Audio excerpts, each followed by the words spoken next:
নমস্কাৰ বন্ধুসকল, আসাম ফাৰ্মিং চেনেললৈ আপোনালোক সকলোকে স্বাগতম জনাই এটা নতুন ভিডিঅ' লৈ আহিছোঁ। বন্ধুসকল, যিহেতু যিকেইটা মাহ হয়, ব্ৰইলাৰ ফাৰ্মত বহুত ফাৰ্মত মানে আপোনাৰ গাউট বেমাৰটো খুব দেখা দিছে। গাউট মানে যিটো কিডনীৰ প্ৰব্লেম হয়, আৰু বহুতে মোক ফোন কৰিও সুধিছে কেনেকৈ ধৰণে কি কৰিম, বা কিছুমানে চিনিও নাপাইছে কি কাৰণে মৰিছে। মৰ্টেলিটি বহুত আহিছে, মানে আপুনি গমেই নাপাব যে ৰাতি যেতিয়া শুই থাকোঁতেই ব্ৰইলাৰবিলাক মৰি থাকে। মানে আপোনাৰ যিবিলাক বেছি হেল্ডি হয়, যিবিলাক অলপ ডাঙৰ মতা হয়, ৱেট যিকেইটা বেছি সোনকালে লৈছে, সেইকেইটা অলপ বেছিকেহে মৰে, তেনেকুৱা ধৰণৰ হয়। তো সেইটো মৰ্টেলিটিটো আহে আমাৰ প্ৰথম গাউটৰ কাৰণে মৰ্টেলিটি আহিব পাৰে আমাৰ 7 দিন 8 দিনৰ পৰা আৰম্ভ কৰি আমাৰ 21 দিন বয়সলৈকে মুৰ্গীবিলাকৰ গাউটৰ কাৰণে প্ৰব্লেমটো আহে। ইয়াৰ কাৰণটো হৈছে আমাৰ যেতিয়া সৰুতে আমি পোৱালীবিলাকক পৰ্যাপ্ত পৰিমাণে যদি পানী খাব নাপায়, যিমানেই আপুনি পানী দি থ'লেও মেনুৱেল ড্ৰিংকাৰত যেতিয়া দিয়া যায়, আমি সৰুতে ড্ৰিংকাৰবিলাক যদি লেতেৰা হৈ থাকে বা পানীটো গৰম হৈ থাকে, তেতিয়াহ'লে সিহঁতি পৰ্যাপ্ত পৰিমাণে পানী নাখায়।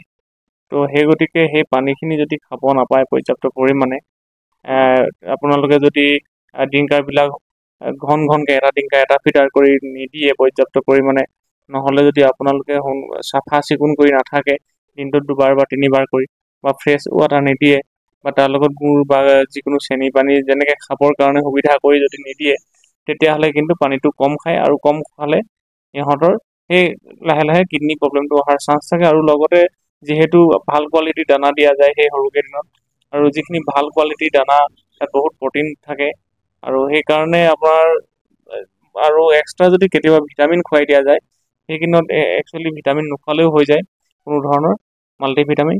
তো যদি খুৱাই দিয়ে কেতিয়াবা, তেতিয়া বেছি চান্স থাকে আপোনাৰ এই গাউটৰ কাৰণে মৰ্টেলিটি অহাটো।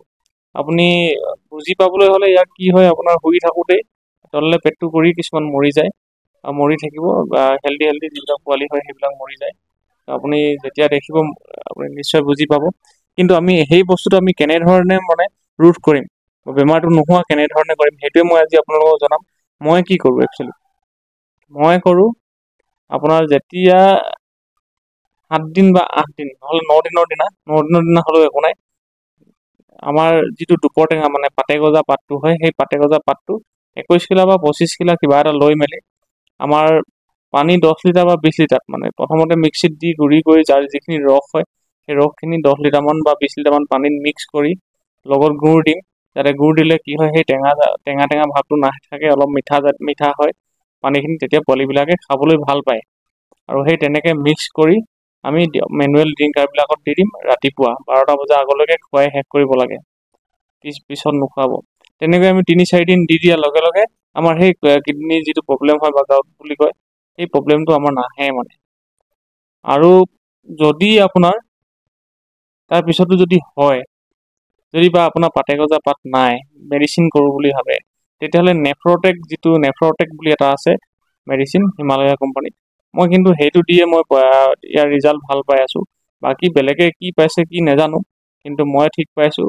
মোৰ যদি তেনেকৈ মৰ্টেলিটি আহি যায়, মই লগালগ আপোনাৰ 1 লিটাৰ পানীত 2 ml কৰি মিলাওঁ, মানে আপোনাৰ 20 লিটাৰ পানী দিলে তাত 40 ml কৰি মিলাওঁ, অলপ ডাঠকৈ দিওঁ, কাঢ়াকৈ। তেনেকৈ দি মই মেনুৱেল ড্ৰিংকাৰত খুৱাই দিওঁ। আপোনাৰ ধৰি লওক 1-2 ঘণ্টাৰ ভিতৰত খাই খতম কৰি দিয়ে পানীখিনি। তেনেকৈ মই দিয়াৰ লগে লগে 2-3 দিন দিয়াৰ লগে লগে মৰ্টেলিটি ৰখি যায়। তো সেইটোৱে মই ইউজ কৰি আছোঁ। এইটো যদি আপোনালোকৰ ওচৰত নাপায়, তেতিয়াহ'লে চিষ্টন বুলি এটা মেডিচিন আছে, CYSTONE, সেইটো আপুনি দিব পাৰে 1 লিটাৰ পানীত 2 ml, যদি বেমাৰটো লাগি থাকে। যদি বেমাৰটো নালাগে, প্ৰিকশ্যনৰ কাৰণে দিয়ে, তেতিয়াহ'লে আপুনি 1 লিটাৰ পানীত 1 ml দিলেও হৈ যাব। তেতিয়াহ'লে ধুনীয়াকৈ মানে সেইখিনি খাই দিয়াৰ পিছত আপোনাৰ এই বেমাৰটো যিটো গাউট বা আপোনাৰ কিডনী ডিজিজ হ'বলগীয়া থাকে, সেইটো নহয়, আৰু আপোনাৰ মুৰ্গীখিনি মৰ্টেলিটিৰ পৰা বাচিব। আৰু 21 দিন বা 22 দিনৰ পিছৰ পৰা কিন্তু সেইটো প্ৰব্লেমটো নাথাকে, নিজে সেইটো ঠিক হৈ যায়। কিন্তু বহুত মৰ্টেলিটি আহি যায় যদি আপুনি তাত প্ৰিভেনশ্যন বা প্ৰিকশ্যন নলয়, প্ৰতিৰোধ নকৰে তাত।